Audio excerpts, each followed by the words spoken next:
in Dasol. Open mo na yung map mo. Umalis kami from Bulacan, 12 plus a.m. Bali 5 hours biyahe to Dasol, Pangasinan. May mga stopover din kami para kumain, kaya inabot na kami ng sunrise. Hindi naman ganun ka lala yung zigzag papunta ng Dasol. Hindi katulad sa iba na talagang ang lala ng mga zigzag. Magkakatabi lang din pala yung mga pinag-inquirean kong resort dito sa Dasol, Pangasinan. At narating din namin ang CJ Balls. Thank you Lord God sa safe na biyahe. Yan nga pala yung page nila. And yan din yung pangalan sa Google Map para mapuntahan nyo yung place nila. Ayan yung parking, ang lawak din. Dumating kami ng 6 plus. Diyan yung parking area nila. Ito yung papasok sa papunta sa mga rooms nila, sa mga cottages. Yung rooms nila, ilang palapag din. First and second floor. Yung transient house siya. Ayan, may ilang mga rooms na available doon. At dito sa bunga, dito information area nila, dito si Kuya, yung mabait na may-ari ng page na kausap natin pag nag-inquire sa kanila. Ayun, since kami yung nauna, habang wala pang tao, inikot ko na yung camera dito sa area. Si Ad, yung itsura niya. Busangot, masungit talaga. Ayan, first floor. Doon kami sa second. Malawak dito. May hugasan kung saan, may lutuan. Ito yung area. Tapos, yung may-ari mukhang makakita mo na plantita siya or plantito. Tapos, yan, may mga naka-display na pwede kang magpa-picture. Yan, o. Ang ganda dyan. Basta maging malinis lang para hindi nakakaya naman sa may-ari magkalat. Thank you, Kuya. Ano, pwede kang kumain dyan, mag-picture-picture. Ito yung mga cottages, oh. Daddy, oh. Pwede kang mag-cottage dito. Kasama na siya sa packing. Malinis dito. Ang ganda. Check namin kaya. Ito yung pwede dito mag, ano. Yan. Wala pa masyadong tao kasi maaga pa. CJ Balls. Yan. O, di pwede sila doon. Oh, init na. Hindi mabato, no? Ang lawak ng dagat. Ino nga yun, parang pulbos. Kaya nga, white sand siya. Ayan, no? Thank you, Lord. Andito na po kami sa CJ Balls Cottages. At early, magsa-7 ngayon. 7 a.m.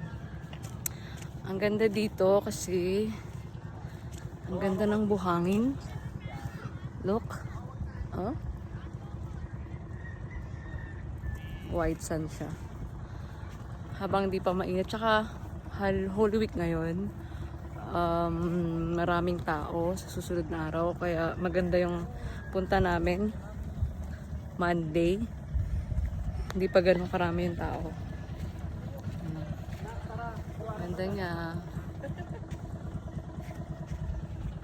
Solo namin yung area pa. F na F ng lola mo mag-swing. Ang sarap kasi yun. Tapos, nasa sunrise ka, papaaraw, papainit. Hindi pa naman nakakapaso yung araw. At ayan na sila, dumating na sila mama, papa. Hindi ko na na-videohan lahat, pero yung na-rent namin is 2 couple room, tapos 2 family room. Kasya naman lahat. May isang CR and wash area. At maganda yung room, malinis. Tsaka malakas yung aircon. Ang bait nung may-ari kasi ang aga namin nakarating, maaga niya kami pinag-check-in kasi may mga kids.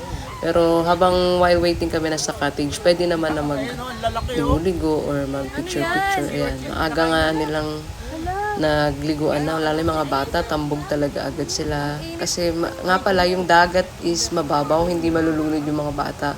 Tapos, marami silang nahuli eh. Parang lintang malaki.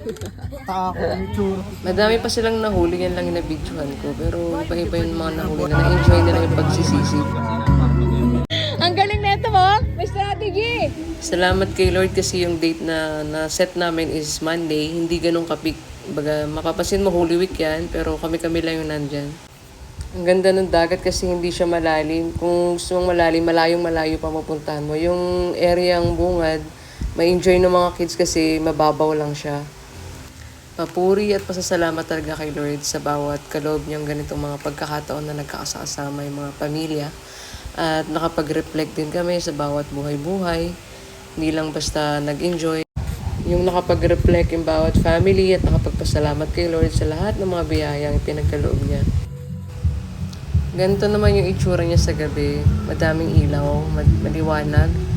Tsaka maganda, Instagrammable pa rin. Pwede ka mag-picture-picture pa din. Yung mahilig sa picture. Yung mga teenager, ayan, nagpapagutom sila. Ang ganda rito kasi ang ganda ng view ng moon. Ayun, nagre-reflect siya sa dagat.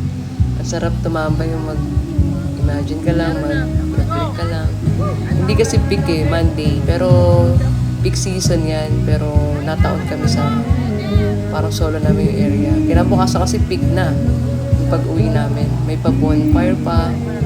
Ang ganda lang. Ayun o, sarap tumambay. Ang sarap nung kain namin dito. Blessed morning. Pagkagising namin, tinignan namin yung labas kung anong meron. May mga nanguhuli lang isda, ang daming nanguhuli, ang mga pusit, ganon. Tapos ang nakakamangha dito, ang ganda ng sunrise. Kung paano maganda yung moon view sa night, etong morning, ang ganda din oh. Kaya kung naghahanap kayo ng transient house, try nyo na to si CJ Balls. Talagang totoong mabait siya at maganda yung pwesto niya.